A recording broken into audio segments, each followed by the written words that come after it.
Buenos días a todos.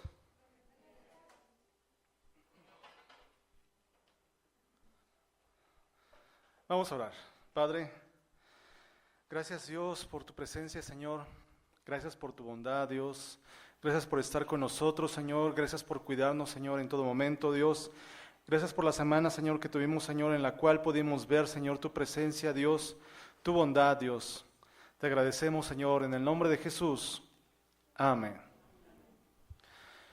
¿Cuántos de nosotros hemos luchado con gigantes? ¿Y a qué me refiero con gigantes? Los gigantes pueden ser varios tipos de gigantes en nuestra vida.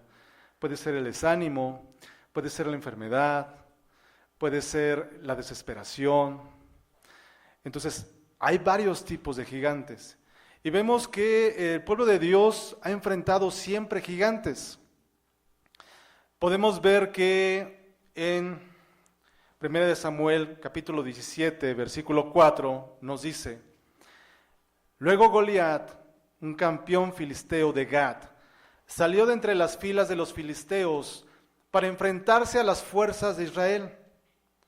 Medía casi 3 metros de altura. Llevaba un casco de bronce y su cota de malla, hecha de bronce. Pesaba 57 kilos. También tenía puesto protectores de bronce en las piernas y llevaba una jabalina de bronce sobre el hombro. El asta de su lanza era tan pesada y gruesa como un rodillo de telar, con una punta de hierro que pesaba casi 7 kilos. Su escudero iba delante de él.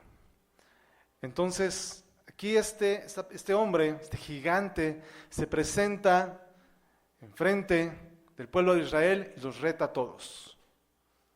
Y vemos que era casi 3 metros, ¿no? Y que realmente las armas que él traía eran muy grandes. Tan solo la punta de su lanza dice que pesaba casi 7 kilos. Este era realmente un gigante. Y vemos que el pueblo de Israel, todo el pueblo de Israel, bueno, casi todo el pueblo de Israel, temió, se escondió. Nadie pasó al frente a retarlo, a pesar de que él estaba blasfemando en contra de Dios. Pero un pequeño hombre, el más pequeño de ellos, el más flaquito, el más delgadito, dice que él sí se enojó, se enfureció porque estaba hablando en contra de Dios y pasó al frente y lo retó. Entonces, cuando vienen gigantes a nuestra vida, ¿qué es lo que hacemos?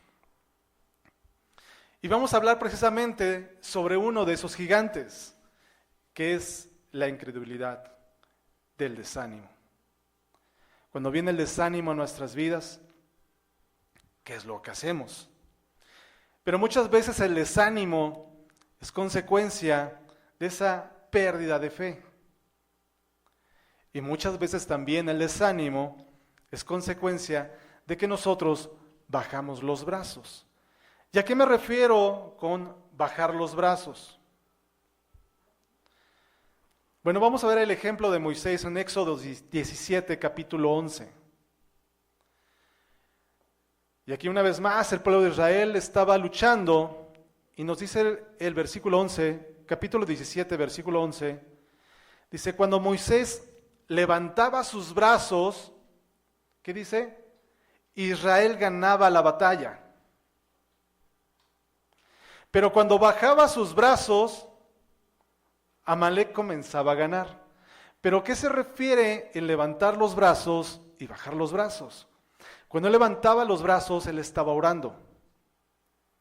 Cuando él bajaba los brazos es porque él se cansaba no solamente de tener los brazos hacia arriba, sino precisamente de estar orando. Porque era una batalla y las batallas no son de 10 minutos. ¿Cuántas veces nosotros empezamos a orar por un problema que tenemos en nuestra vida y nos cansamos por 5 minutos de oración? 10 minutos de oración. Bueno, aquí Moisés precisamente estaba orando por el pueblo de Israel para que ellos ganaran. Y dice que cuando él bajaba los brazos, Amalek comenzaba a ganar. Y en el versículo 12 dice: Cuando se le cansaron los brazos a Moisés, le colocaron una roca debajo. Él se sentó en la roca, mientras Aarón y Hur, uno a cada lado, le sostenían los brazos. De esta manera sus brazos se mantuvieron arriba hasta que anocheció. Así, a filo de espada, Josué derrotó a Amalec y a su ejército. Cuando nosotros peleamos precisamente batallas en nuestra vida, puede ser que en algún momento te canses de orar. Llevas ya semanas orando y a lo mejor dices, es que no puedo ganar. Veo que Dios está ayudándome, pero no puedo ganar la batalla. Hay que acudir a nuestros hermanos para que sostengan nuestros brazos. Entonces vamos a Salmo 73, capítulo 73, versículo 21 al 26. Vamos a ver precisamente sobre este gigante que llegamos a enfrentar. Salmo 73, versículo 21 al 26.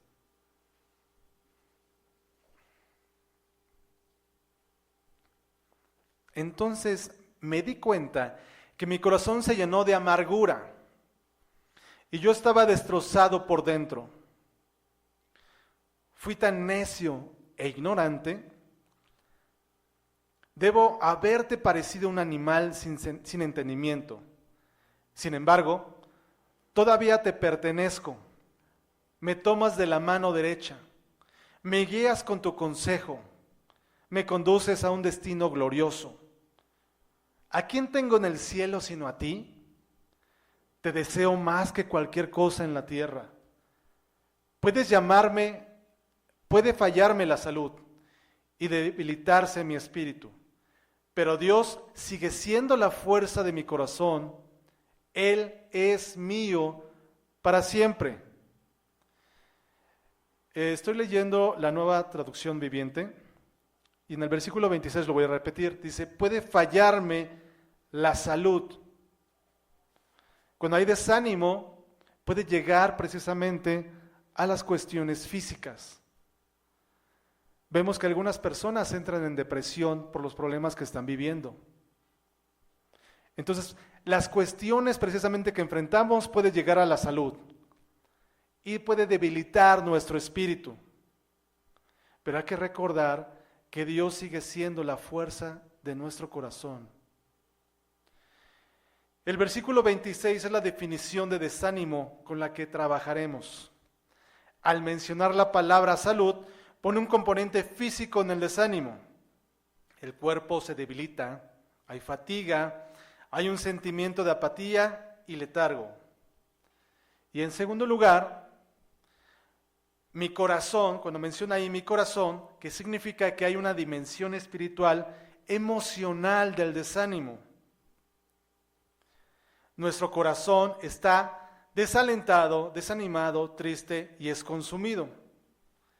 Y en tercer lugar, vemos que dice debilitarse. La palabra significa llegar a un fin, estar agotado, carecer de recursos. Es cuando dices, yo ya no puedo con este problema económico, ya no puedo con esa persona, ya no puedo con mi jefe, ya no puedo con mis hijos, ya no puedo con mi hermano, ya no puedo con mis padres. Puede ser cualquier cosa que estemos enfrentando. Ya no puedo con la escuela. Pero vemos que siempre está Dios con nosotros. ¿Es el pecado fuente del desánimo? Vamos a Salmo 73, 26.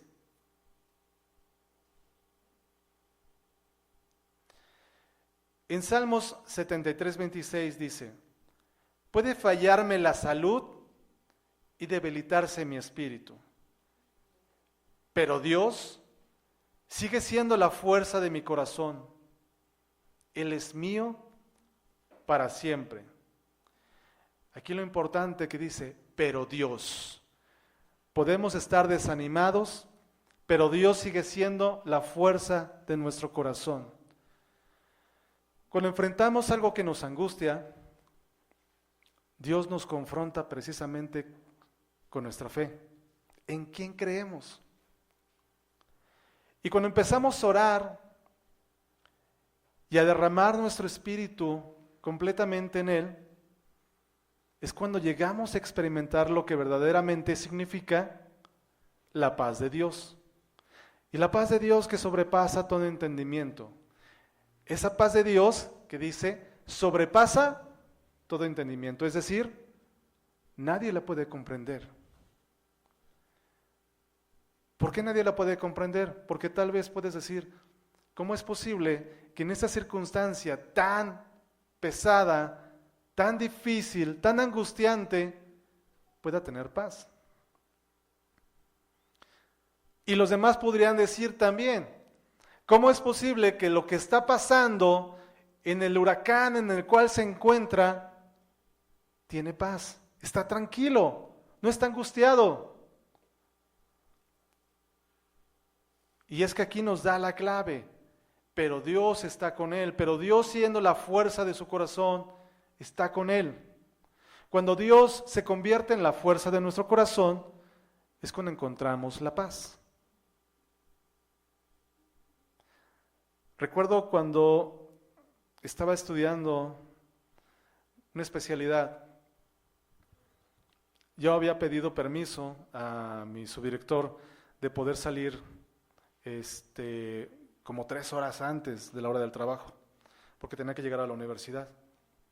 Y recuerdo que mi jefe inmediato le daba mucho coraje siempre que yo me saliera temprano.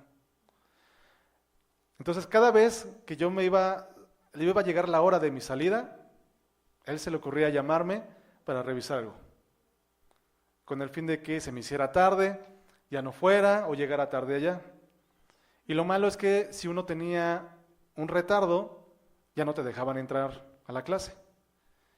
Y era una falta. Y si tú tenías 3 faltas, pues ya no podías presentar la materia, ya la tenías reprobada. Y ahí realmente, pues si tú tenías una materia reprobada, pues no hay extraordinarios, no hay nada. O sea, la reprobaste y se acabó tu curso. Ya no puedes seguir en la especialidad. Entonces, constantemente me hacía esto.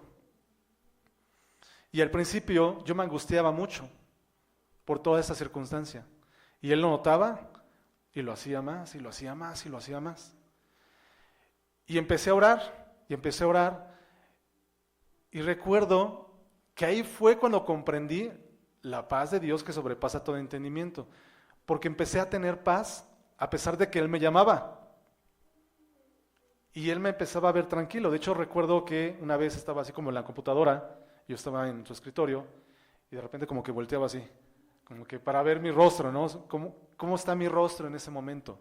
Estoy angustiado, estoy enojado, y veía que yo estaba tranquilo. Y sí, en verdad tenía paz, que sobrepasaba todo entendimiento. Y esas veces que me hacía quedar más tarde, o inclusive sacaba un pretexto para que tuviera que viajar a otro estado para hacer una actuación judicial y no fuera a la escuela, pues pasaba algo de que el profesor no iba, o si el profesor iba, se le olvidaba pasar lista. Una circunstancia, pero no tomaba en cuenta el profesor, o no podía tomar en cuenta de que yo no estaba en la clase. O inclusive el profesor llegaba tarde. Entonces yo llegaba y después el profesor llegaba, ¿no? Entonces, pues Dios tomaba el control de todo. Nunca tuve un problema con esto en la escuela y pude terminar la especialidad, gracias a Dios. Y después de que yo era como que atacado por esta persona, que era mi jefe inmediato, después hallé gracia delante de él y fui su mano derecha. O sea, ya no me atacaba. Te recuerdo cuando después hice mi examen primero, más bien se le dio la convocatoria a la maestría, él me preguntó, oye, ¿no te vas a inscribir? Así como que, ay. O sea, ahora en lugar de molestarse, me está diciendo, oye, ¿no lo vas a hacer? Y sí, ya cuando lo hice, pues ya no tuve ningún problema, ¿no? A lo que voy es que Cuando nos encontramos en esta circunstancia, Dios nos está fortaleciendo, está probando nuestra fe y nos está fortaleciendo. Y es cuando experimentamos nuevas cosas en Dios. Como lo decía, yo en ese momento entendí lo que la palabra decía de la paz de Dios que sobrepasa todo entendimiento. Ya después de ahí, obviamente, tuve más circunstancias y he tenido más circunstancias en la vida en la cual sigo experimentando la paz de Dios, pero son cosas más graves, ¿no? Más pesadas, que me llegan a afligir más, pero Dios sigue fortaleciendo precisamente esa fe cada día más. Nos preguntamos, ¿por qué Dios nos permite pasar todo esto? Porque Dios está fortaleciendo nuestra alma. Porque Dios está fortaleciendo ese espíritu que ha puesto en nosotros. Y nos sigue enseñando y nos sigue mostrando que Él puede vencer. Pero también nos muestra que cuando nosotros empezamos a confiarnos de que las cosas se están componiendo y dejamos de orar, puede venir nuevamente. ¿Qué es lo que pasaba con Moisés? El pueblo de Dios iba ganando y de repente cuando Moisés se cansaba de orar, bajaba los brazos y el pueblo de Dios estaba retrocediendo. Y cuando él volvía a levantar los brazos, el pueblo de Dios nuevamente iba hacia el frente. Pues así pasa también en nuestra vida. El punto es no dejar de orar. Si tú estás viendo victoria en tu vida, pues no te confíes, tú sigue orando. ¿O acaso necesitamos siempre tener problemas para buscar a Dios? Pues muchas veces parece que sí. Porque cuando estamos bien, no nos acordamos de la existencia de Dios. No nos acordamos de la voluntad de Dios, no nos acordamos de, oye Dios, ¿es esto tu voluntad? ¿Lo que estoy haciendo realmente está en tus planes o está en los míos? Entonces es muy importante buscar siempre a Dios. Vamos a Salmos 19:7.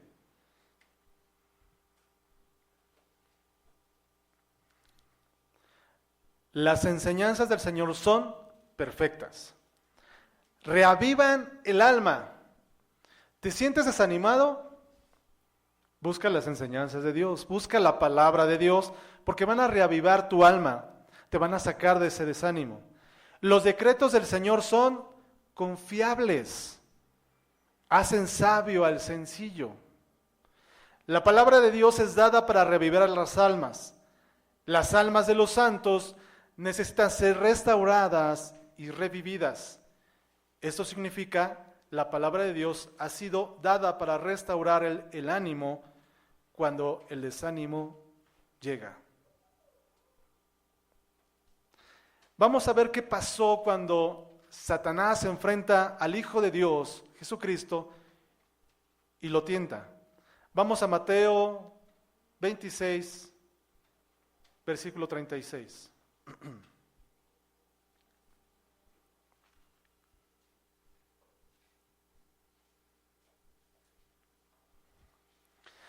Entonces Jesús fue con ellos al huerto de los olivos, llamado Getsemaní, y dijo: siéntense aquí mientras voy allí para orar.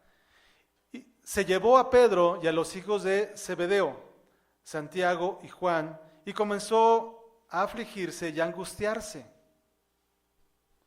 ¿Quién se empezó a afligir y a angustiar? Jesús. ¿Cómo? ¿Jesús se afligió y se angustió? Sí, también Jesús lo hizo. Les dijo: mi alma está destrozada de tanta tristeza, hasta el punto de la muerte. Quédense aquí y velen conmigo. ¿Por qué él se sentía así? Porque él sabía todo lo que iba a pasar. Iba a ser crucificado, iba a ser apedreado, latigado. Él se adelantó un poco más y se inclinó su rostro en tierra mientras oraba. Padre mío, si es posible, que pase de mí esta copa de sufrimiento. Sin embargo, quiero que se haga tu voluntad, no la mía. es: Padre, si es posible que yo no pase todo el sufrimiento que tienes preparado para mí, pues hazlo. Pero sin embargo, yo prefiero hacer tu voluntad y no me importa pasar por ello. O sea, si es necesario que yo pase por eso por ti, lo hago. Eso es realmente lo que dijo Jesús. Dice que luego volvió a sus discípulos y los encontró dormidos. Le dijo a Pedro: ¿no pudieron velar conmigo ni siquiera una hora? Velen y oren para que no cedan ante la tentación, porque el espíritu está dispuesto, pero el cuerpo es débil. ¿Cuántas veces has empezado a orar y te quedas dormido? Porque el cuerpo es débil. Entonces Jesús los dejó por segunda vez y oró: Padre mío, si no es posible que pase esta copa, a menos que yo la beba, entonces hágase tu voluntad. Entonces quedémonos con Jesús un momento en el Getsemaní. Satanás utiliza los momentos más oportunos para atacarnos. ¿Recuerda lo que dice después de que Jesús fue tentado en el desierto? Él, en ese momento en el que él estaba en ayuno, llegó a tentarlo. Y así es Satanás. Busca el momento más oportuno en nuestra vida, más débil en nuestra vida, y va y nos tienta. Y dice Efesios capítulo 6, versículo 16 y 18.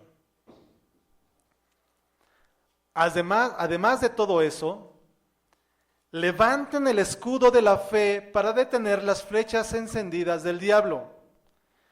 Oren en el Espíritu en todo momento y en toda ocasión. Manténganse alerta y sean persistentes en sus oraciones por todos los creyentes en todas partes. Entonces nos dice: levantemos el escudo de la fe, porque siempre seremos atacados con decirnos: Dios no existe, es que Dios no te ama, es que Dios ni siquiera voltea a verte. Y nos dice: oren en el Espíritu en todo momento, en toda ocasión. Manténganse alerta y sean persistentes en sus oraciones por todos los creyentes en todas partes. ¿Qué es lo que pasa cuando tú quieres levantar algo muy pesado y nunca levantas cosas pesadas? Pues simplemente no lo vas a poder levantar y te vas a hacer muchos esfuerzos y tal vez te puedas lastimar. Pero ¿qué es lo que pasa si tú constantemente estás haciendo ejercicio levantando cosas pesadas? Fortaleces tu cuerpo y puedes llegar a esa cosa pesada y lo puedes levantar y no te lastimas. Porque ya tienes una técnica, porque tu cuerpo ya está acostumbrado y está fortalecido. ¿Qué es lo que pasa cuando solamente oras en los instantes que te está pasando algo malo y quieres que por unos 3 segundos todo cambie? Pero ¿qué es lo que pasa, o qué es lo que pasaría si tú todos los días estás orando, estás buscando la palabra y llega de repente una circunstancia en tu vida y empiezas a orar? Pues esa oración va a ser efectiva porque tu vida es una vida de oración.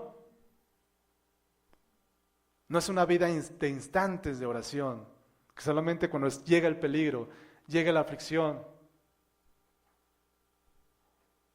A lo que me refiero es que, por eso es que la palabra dice: ora en el Espíritu en todo momento y en toda ocasión. Es decir, no busques a Dios solamente en los problemas. No busques a Dios solamente cuando las cosas van mal.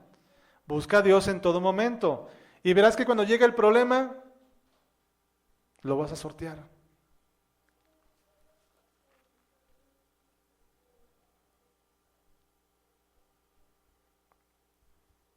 Vamos al versículo 36 de Mateo 26. Mateo 26, versículo 36.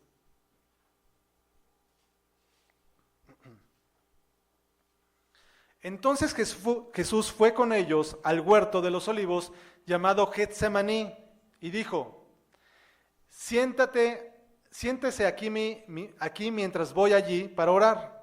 Se llevó a Pedro y a los hijos de Zebedeo, Santiago y Juan, y comenzó a afligirse y a angustiarse. Les dijo: mi alma está destrozada de tanta tristeza hasta el punto de la muerte. Quédese aquí, Belén, conmigo. Estamos hablando de una gran angustia para decir que el punto de la muerte. ¿Jesús entonces experimentó angustia? Sí. ¿Por qué? Porque Él también fue hombre. Por eso la palabra nos menciona que Él se hizo hombre y experimentó toda dolencia, toda aflicción y toda tentación. Por eso es que Él nos entiende cuando nosotros estamos afligidos y vamos con Él.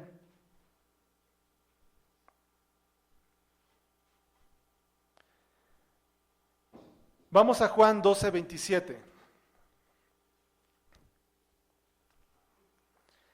Ahora mi alma está muy entristecida. ¿Acaso debería orar? Padre, sálvame de esta hora.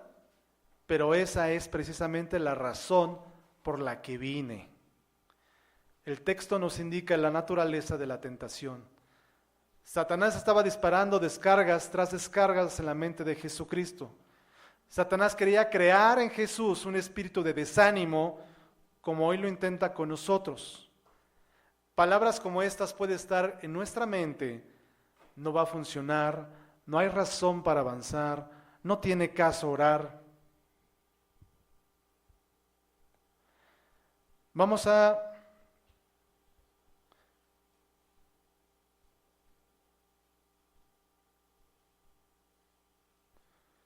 Juan 12. Vamos a Hebreos 14:15.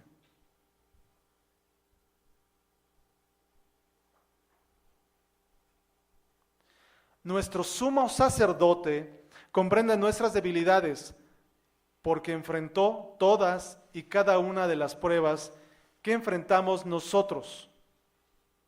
Sin embargo, Él nunca pecó. Y entonces nos dice que Él experimentó todas nuestras dolencias.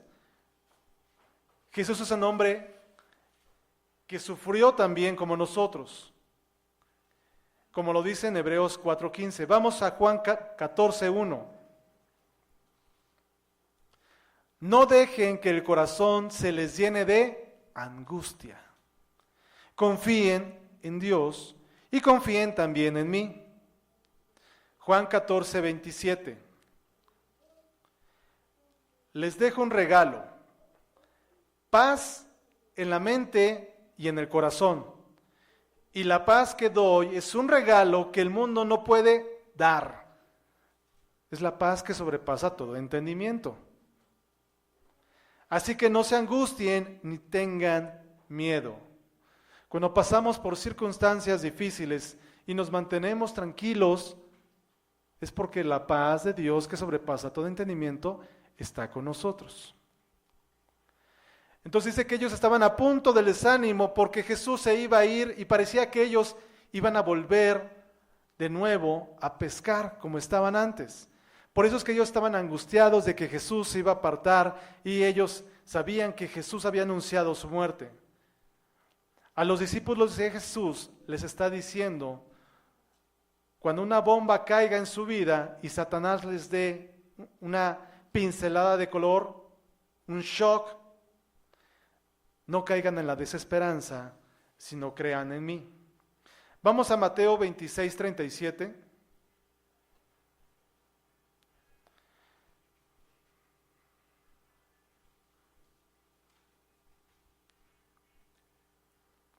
Vamos a ver 5 pasos que Jesús tomó para vencer los ataques del enemigo. Y vamos a aplicar todos esos en nuestra vida para ver cómo nosotros reaccionamos. Vamos a Mateo 26:37. Y en el versículo 37 dice: se llevó a Pedro y a los hijos de Zebedeo, Santiago y Juan, y comenzó a afligirse y a angustiarse. Vemos que Jesús primeramente escogió a algunos amigos cercanos para estar con él. Por eso se los llevó. Él tomó del círculo interno sus amigos más preciados y de más confianza y se apartó con ellos. Lo que decía desde el inicio.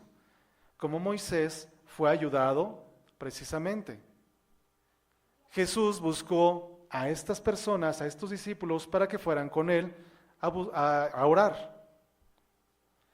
2. Él abrió su alma a ellos. Versículo 38. Entonces Jesús les dijo: mi alma está destrozada de tanta tristeza hasta el punto de la muerte. Yo me imagino que ellos se sorprendieron de cómo el Hijo de Dios menciona que se encontraba en angustia. Jesús les confesó su debilidad.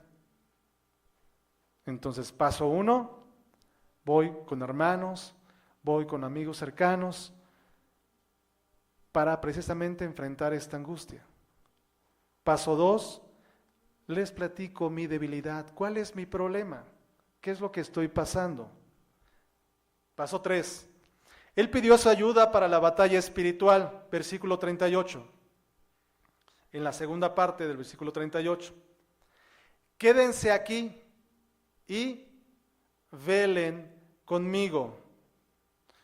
Otro texto dice que orad y otro, no os dejéis entrar en tentación. Permaneced aquí y luchad conmigo. Entonces vemos cómo dice: oren conmigo, luchen conmigo, acompáñenme en esto. Entonces no solamente fue con sus amigos, fue con hermanos, sino les contó precisamente su problema y les pidió que oraran con él. Paso 4. Él abrió su corazón al Padre. Versículo 39. Padre mío, si es posible que pase de mí esta copa de sufrimiento. Aquí vemos que está bien orar para que la bomba que ha caído sobre nuestra vida sea retirada. Está bien pedir: Dios, quita esta aflicción de mí, quita este problema de mí. Es lo correcto. Sea lo que sea que Satanás le haya arrojado, está bien decir: quítamelo, Padre, tú eres más fuerte que él. Y paso 5. Finalmente su alma descansó en la soberanía, en la soberana sabiduría de Dios. En la segunda parte del versículo 39 nos dice: sin embargo, quiero que se haga tu voluntad, no la mía. Entonces él dice: Dios, pues yo te pido que quites esto de mí, pero si es tu voluntad, que así se haga. Pero hermanos, Dios siempre va a estar con nosotros en las dificultades, sin importar cuál sea. Jesús nos muestra la batalla y Jesús nos muestra que esa batalla que podemos pasar en nuestra vida no es indolora ni pasiva, pero sí victoriosa. Jesús nos muestra que podemos sufrir en esa batalla que pasemos, pero también nos muestra que siempre hallaremos la victoria y saldremos más fortalecidos que como entramos en esa batalla. Entonces, para resumir, debemos buscar a nuestros amigos de confianza. ¿Quiénes son esos amigos de confianza? ¿Quién es tu amigo interior? ¿Quién es ese círculo interior que tenemos? Debemos abrir nuestra alma a ellos, pedirles que luchen con nosotros, que declaren la guerra, que te apoyen, que oren contigo, que viertan su alma a Dios. Debemos descansar en la sabiduría, en la soberanía de Dios, porque pase lo que pase, Dios es nuestra fuerza, Dios es nuestro corazón y Dios es esa porción que siempre nos ayudará a vencer. Amén. Vamos a orar. Padre, gracias por tu palabra, Dios. Gracias, Señor, por enseñarnos, Dios, A que no importa, Señor, la aflicción, no importa ese gigante de la aflicción que podamos tener, Señor, enfrente, siempre, Señor, en ti venceremos, Padre. Señor, gracias Dios por mostrarnos, Señor, que tú, Señor, nos das la fortaleza para vencer esos gigantes en nuestra vida.